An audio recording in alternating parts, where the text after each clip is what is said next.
राजा जनक अब केवल एक राजा नहीं रहे थे। उनके अंदर एक गहरी जिज्ञासा जाग चुकी थी।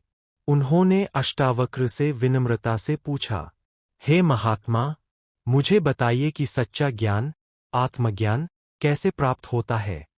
मुक्ति कैसे मिलेगी? और वैराग्य कैसे आएगा? सभा पूरी तरह शांत थी। सबकी नजरें अब अष्टावक्र पर थीं। अष्टावक्र मुस्कुराए और बोले, क्या हो अगर मैं आपको कहूं कि आप जो समझते हैं, आप वो है ही नहीं। आप यह शरीर नहीं है। आप यह मन नहीं है।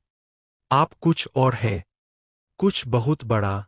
और जब यह समझ आ जाती है, तो जीवन के सारे दुख खत्म हो जाते हैं।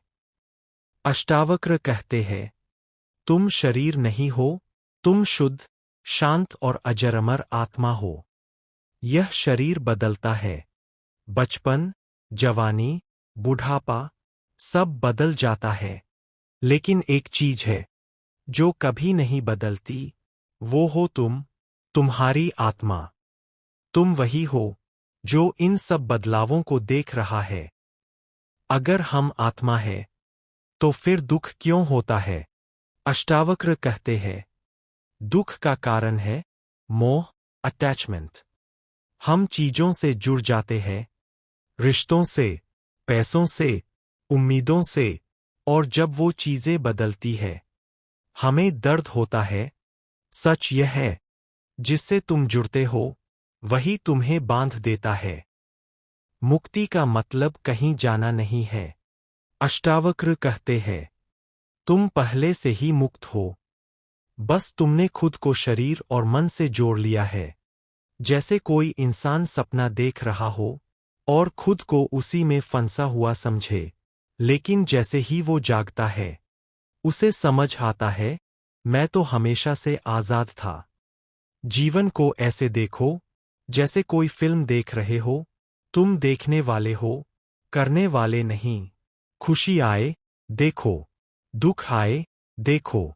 कुछ भी हो, बस साक्षी बन जाओ। जब राजा जनक ने यह सुना, उन्हें तुरंत आत्मज्ञान हो गया। उन्होंने महसूस किया, मैं शरीर नहीं हूं, मैं मन नहीं हूं, मैं शुद्ध चेतना हूं, मैं हमेशा से मुक्त हूं।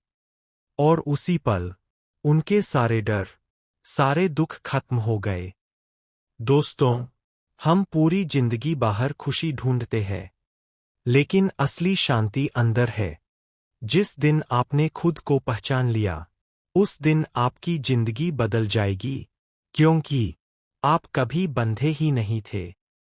तुम शरीर नहीं हो, तुम आत्मा हो, और आत्मा हमेशा मुक्त होती है।